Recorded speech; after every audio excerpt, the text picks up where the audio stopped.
So good morning students.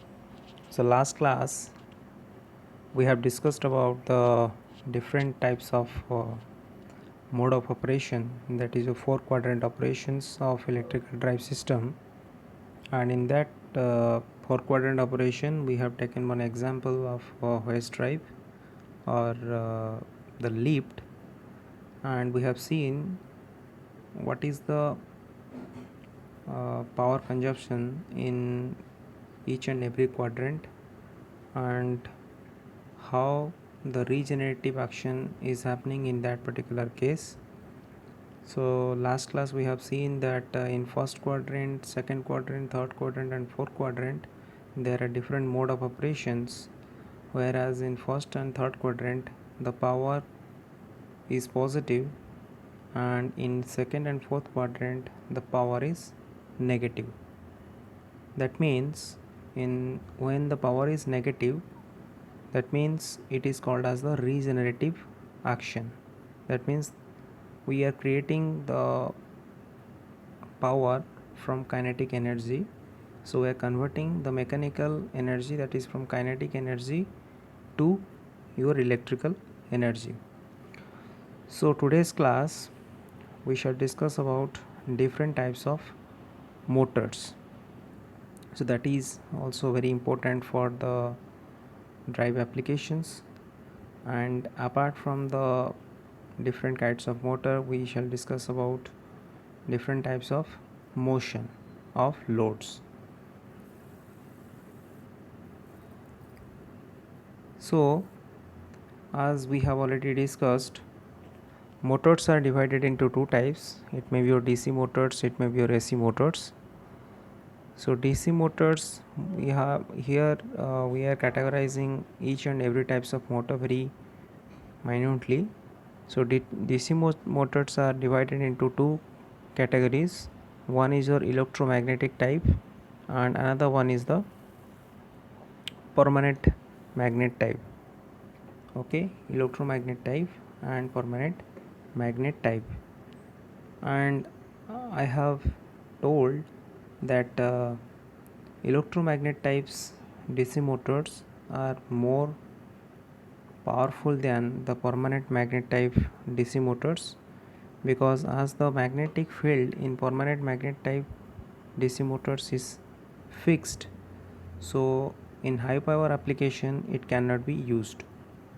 But in electromagnet type, the magnetic field or the field winding magnetic strength can be increased by increasing the current value in the field winding of DC motors, for which high power application can be done. It can be easily performed by using the DC motors. Again, so electromagnet type DC motors can be used for high power and high rating motors, used as high rating motors, and the permanent magnet type DC motors are used for used for low power, and it is a low rating motors, right? So different kinds of motor we have seen, that is a permanent magnet, and again it is your separately excited DC motors is also available. Self excited DC motors is also available. So what is separately excited? So if the field winding and the armature windings are separately fed from different voltage source, then it is called as your separately excited DC motors. Whereas if the field winding as well as the armature windings are supplied from a single source, a single voltage source or single input, then that kind of motor is called as your self excited, right? So if you will compare between separately excited and self excited, you will find for good speed regulation, for good speed regulation,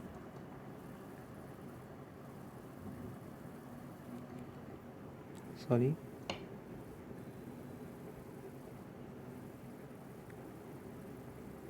so for good speed regulation we should go for the separately excited DC motors.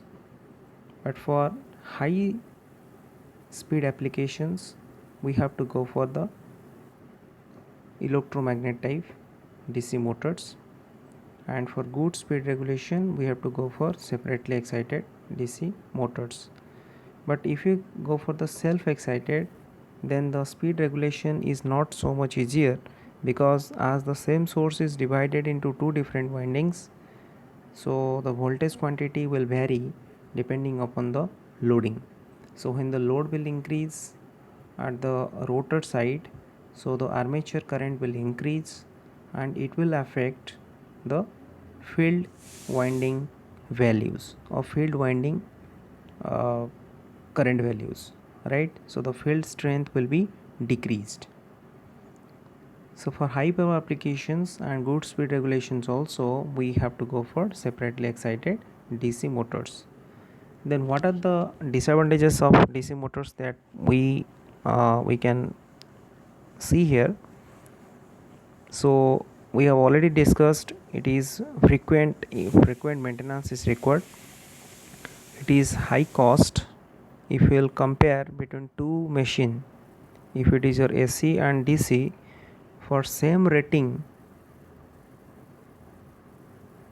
from same rating AC machine and DC machine, the values, the amount of uh, the cost of the machine is higher, the initial cost of the machine is higher, or the purchase value is higher in case of your DC machines as compared to the AC machine, if you will consider the same rating machines, right? Again, the weight and volume is large. In case of DC machines, the weight and volume is also large, and the restrictions in power rating, voltage rating, speed and torque is very much higher in case of your DC machine. It is generally not used in contaminated areas. Why contaminated areas? Because as frequent maintenance is required, so if we are using these motors in contaminated areas, then we can't easily do the maintenance in that particular site. But the control technique is very easier as compared to the AC motors. So for the good control, for the good speed regulations, if you will compare DC motors and AC motors, then DC motors are very advantageous than the AC motors. Again, if you will go for AC motors, then AC motors are again divided into two types. One is your synchronous motors and another one is the asynchronous motors. Again, the synchronous motors are divided into two categories. So all these things are already been discussed in machine 1. So as we are dealing with the electrical drives, just I am showing what kind of motors are available in DC motors, and what kind of motors are available or coming under your AC motors, right? So in synchronous motors we are getting permanent magnet synchronous motor, wound field type synchronous motor, and if you'll go for the asynchronous motor in AC case, then it is of two types. It is your squirrel cage induction motors and slip ring induction motors, which is also called as the wound field type asynchronous motors or wound field type slip ring induction motors, right?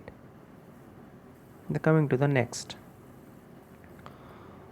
So in AC motors, if you'll go for the synchronous motor 1, the first case synchronous motors, so it is rocked in construction. Rocked means it is very much stronger, it is unbreakable, it is having less volume, it is cheaper than the DC motors, less maintenance is required as compared to the DC motors, right?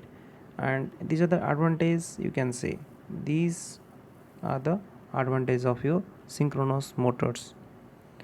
And if you will talk about the disadvantages of synchronous motor and advantage of slip ring induction motors, then the power factor is poor in full load application in case of your synchronous motor, and motor speed cannot be controlled, can be controlled at starter side only.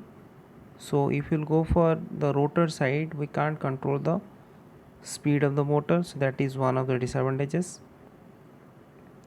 Again, if you'll go for the permanent if you'll go for the different parameters of slip ring induction motors, these parameters can be controlled at starter as well as the rotor side.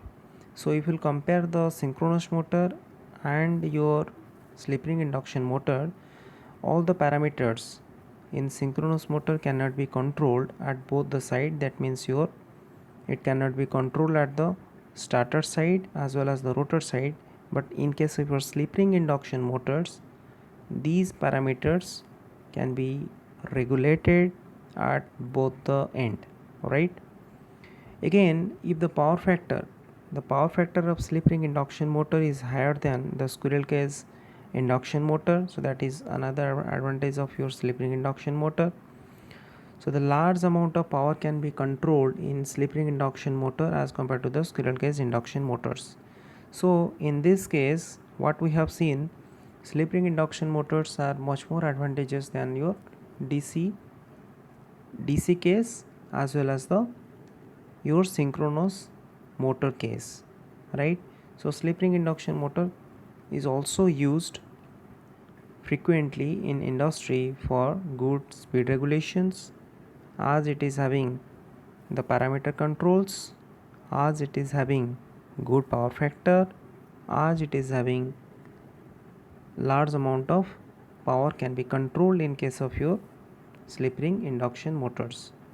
So if you will compare the synchronous motor and the slip ring induction motor in AC case, then slip ring induction motors is much more advantageous than the synchronous motor, right? Again, we shall go for the permanent magnet synchronous motor. In permanent magnet synchronous motor, if you will talk about this permanent magnet synchronous motor, so it can be operated at very high speed. It is maintenance free, smaller in size, but it is having a restriction in the power rating, but it generate high speed, right? So if we'll compare the synchronous motor with a DC motor, then for good speed regulation, DC motors are very useful. But if you'll compare in maintenance, if you'll compare in size, if you'll compare in speed, then synchronous motor is much more advantageous than the DC motors. Again, in wound field type synchronous motor, it can be operated at any power factor. So it is one advantage than the synchronous motor. No restriction in the power factor, less maintenance compared to the DC motors. Cost is more than the squirrel cage induction motor, but less than the DC motors. So wound field type synchronous motor is one of the suitable motor in your drive application. And if you'll go for the DC motor case, as we have categorized AC motors and we have studied what kind of AC motors are there and how the motors can be used in different applications depending upon the advantages and disadvantages. So again, in DC motor case also, as we have seen that this is used when frequent starting, braking and reversing is required. So it is having a good speed regulation. So as I have told, DC motors are mainly used for the good speed regulations. So it is having a good starting, braking and reversing quality. For better speed regulation, it is also used. For easier way to speed and position control, these are also used at paper mill, textile mill, pressing mills and lift train. If DC motors is electromagnet type, then it is classified into two types. So one is your separately excited, another one is the self-excited. So that we have to remember. If the DC motors is an electromagnet type, then if it is electromagnet type, then it is divided into two categories. One is your separately excited, another one is the self-excited. Then if it is self-excited type, self-excited DC motors are again classified into two types. One is the shunt motor, another one is the series motor. So separately excited means different power sources or different voltage sources are used for different windings, that is for the armature winding and the field winding. But in case of your self-excited, a single voltage source will be applied to armature as well as the field winding. So for that only, in case of your self-excited motors, DC motors, it is again divided into two categories. One is your shunt motor, another one is the series motor. Now again moving to the shunt motor. So shunt motor, it is having a constant flux motor. Why? Because as the field, as the voltage source is applied, if I will draw the figure, you will get.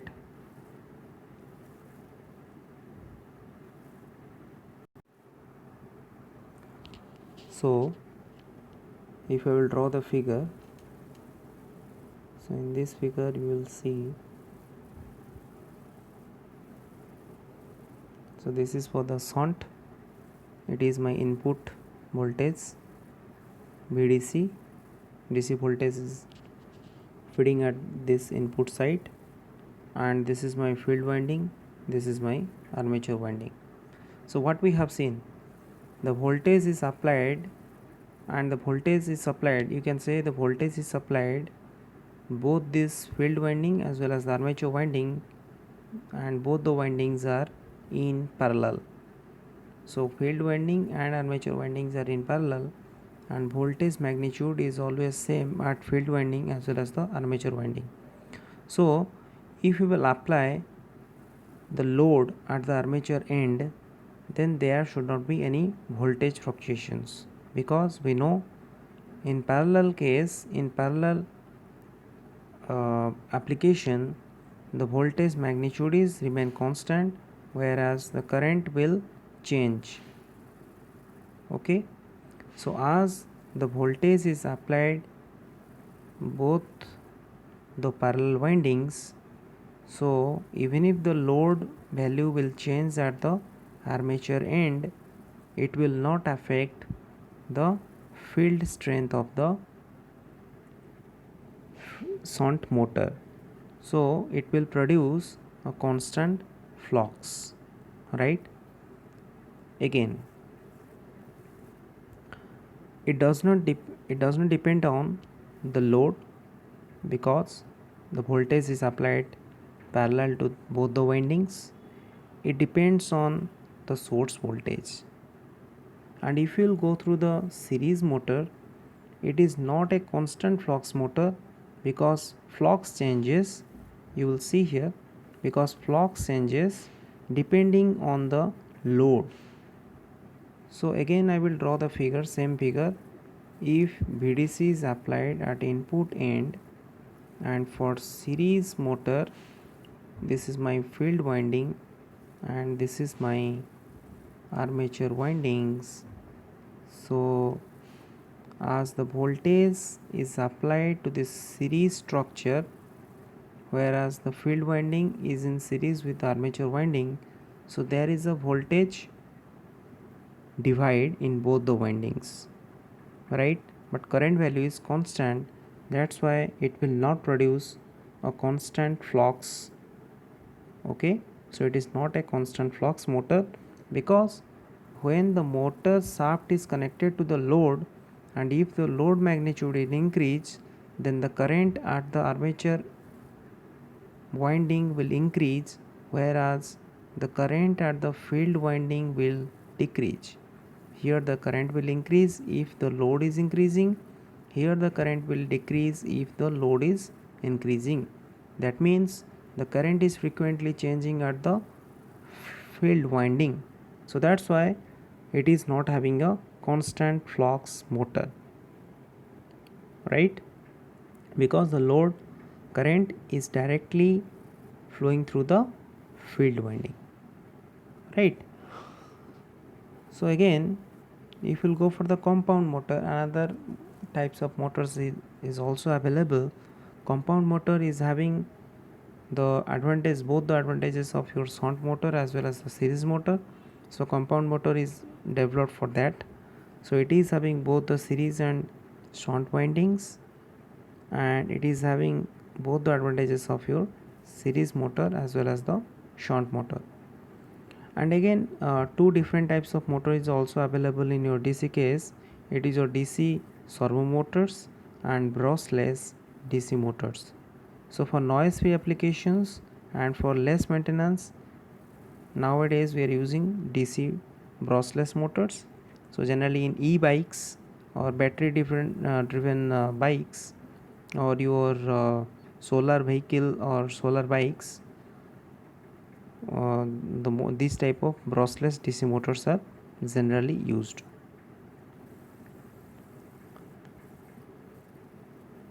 So now coming to the next one.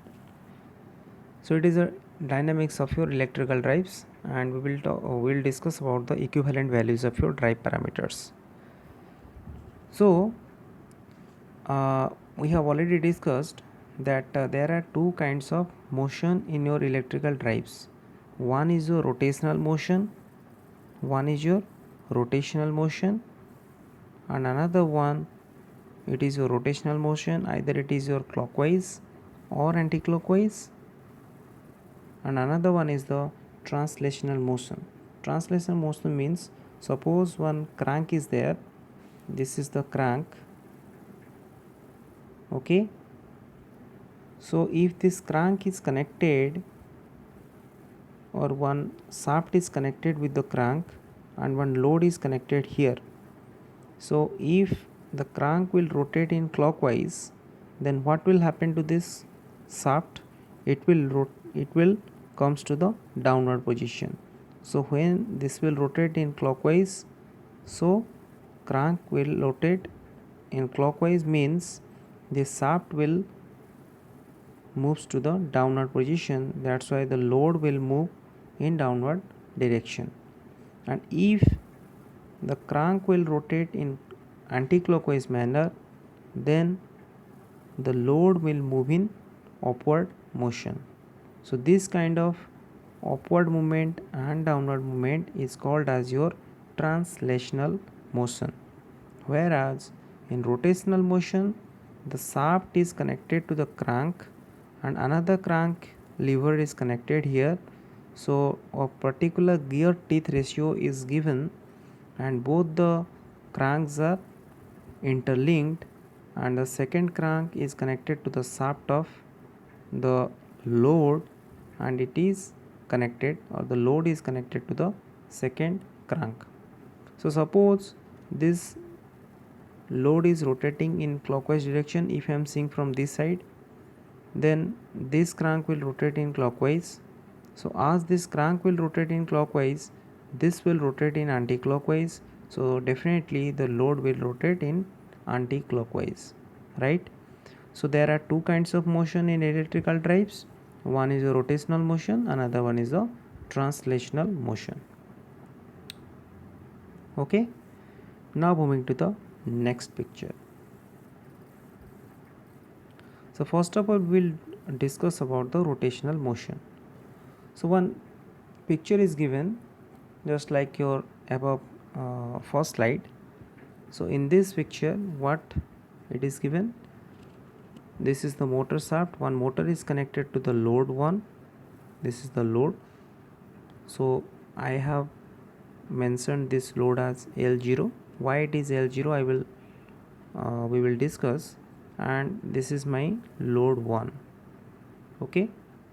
So physically this load is not available, this is not physically present at this picture. But why I have drawn this one?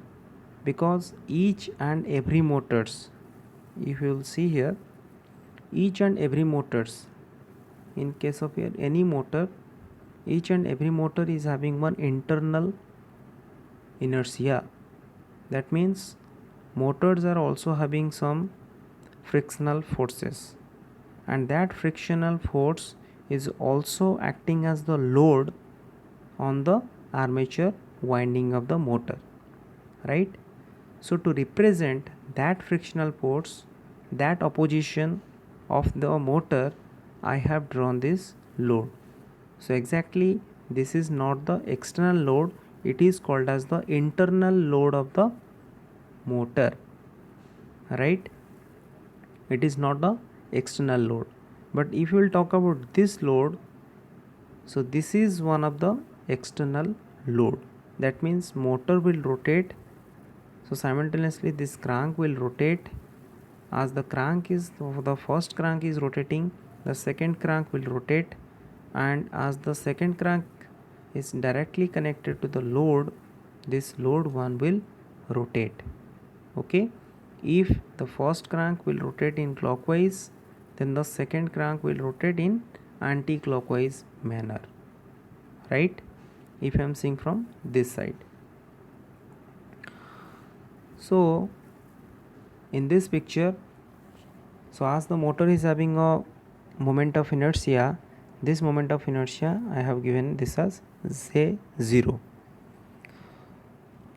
So it is having some internal frictional force or internal opposition, so that opposition is represented as L0 or load 0. So it is having the load torque TL0, and we know that the load torque direction is always opposite to the motor torque direction. So let us consider I am seeing from this side.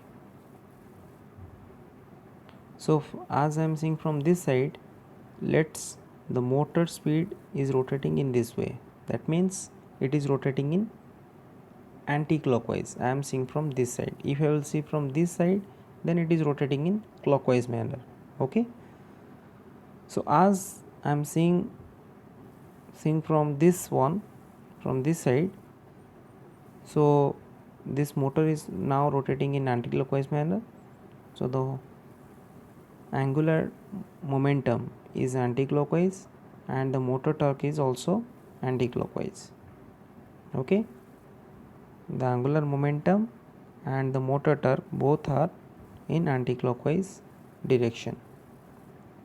But what about the load torque? Load torque is always opposite to the motor torque, so it is in clockwise manner. Okay, if I am seeing from this one, right? So as the load torque is rotating in this way, so this is the internal frictional force loading. So this angular momentum is also this one, also same to this angular momentum.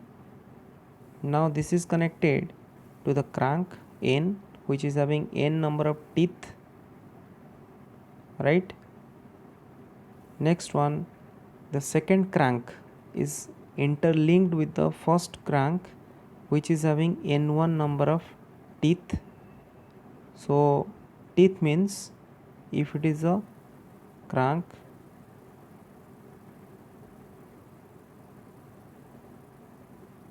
okay, so these are called as the teeth, right? So the first crank is having N number of teeth and second crank is having N1 number of teeth. So in first crank, as it is connected to the second one, so as it is moving in this direction, the second crank will move in opposite to the first one, right? So as the angular momentum is this for the second crank, the load torque will oppose the angular momentum. So the load torque direction is always opposite to the angular momentum of your second crank, and the first load L1 is having the moment of inertia J1. Okay, so now moving to the next. So J0 is the moment of inertia of the motor coupled to the load, that is your internal loading. Omega m is the speed of the motor and it is up to the coupled load, and TL0 is the load torque of direct coupled load. J1 is the moment of inertia of load 1. Omega m1 is the speed of load 1. TL1 is the load torque of load 1. If the losses in the transmission means the speed which you are getting at the first crank and the speed which you are getting at the second crank, if there is a proper gear arrangement, then there is no loss. If there is a mismatching in the gear teeth ratio, then there may be a loss. Okay, but in this case, if we will consider that there is no loss, or if we will neglect all the losses, then the total kinetic energy of different parts is equal to your half j omega square, which is equal to half j0 omega m square plus half j1 omega m1 square.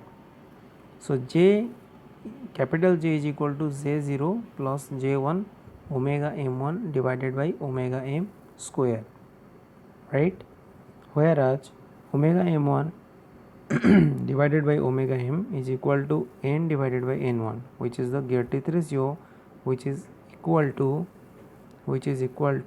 a1, right?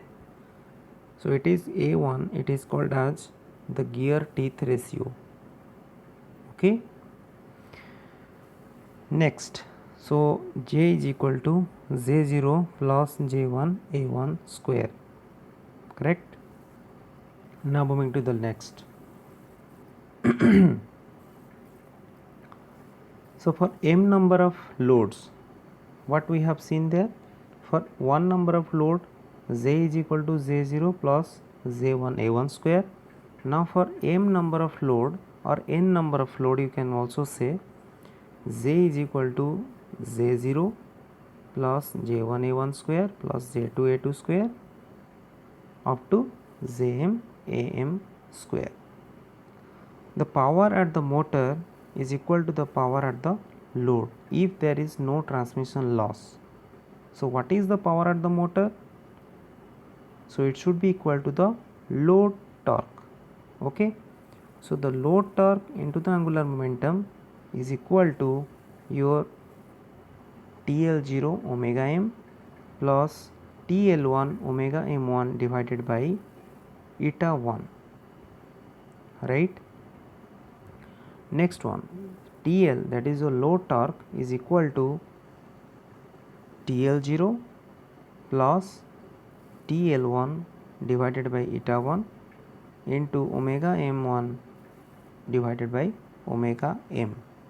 So the total load torque is equal to TL0 plus TL1 a1 divided by eta 1 for one load. For single loading, the torque equation is this one, but for m number of loads, TL is equal to TL0 plus TL1 a1 divided by eta 1 plus TL2 a2 divided by eta 2 plus up to your TLM am divided by eta m. So what is eta?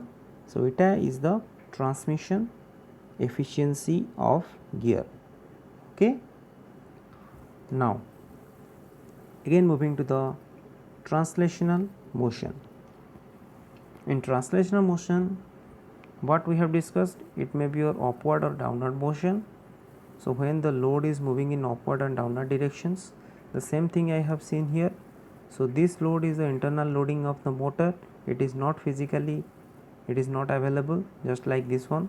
So it is the internal loading, that means there is no external load connected here. So as the motor is having the self frictional force, so it is called as the internal loading. So again the motor is having J1 is the moment of inertia, and if the motor angular momentum is in this way, so the motor torque is also in the same direction of the angular moment, whereas the load torque is opposite to the angular moment or the motor torque. So as it is the translational motion, so one rotational to translational motion conversion is there, and this load L1 is connected, which is having one force M1, mass M1 and volume of mv1.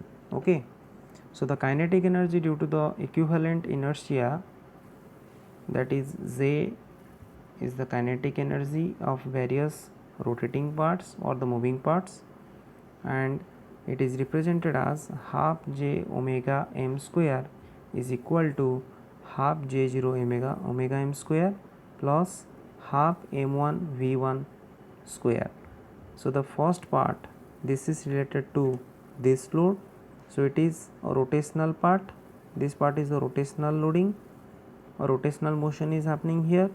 So the total kinetic energy is the sum of your rotational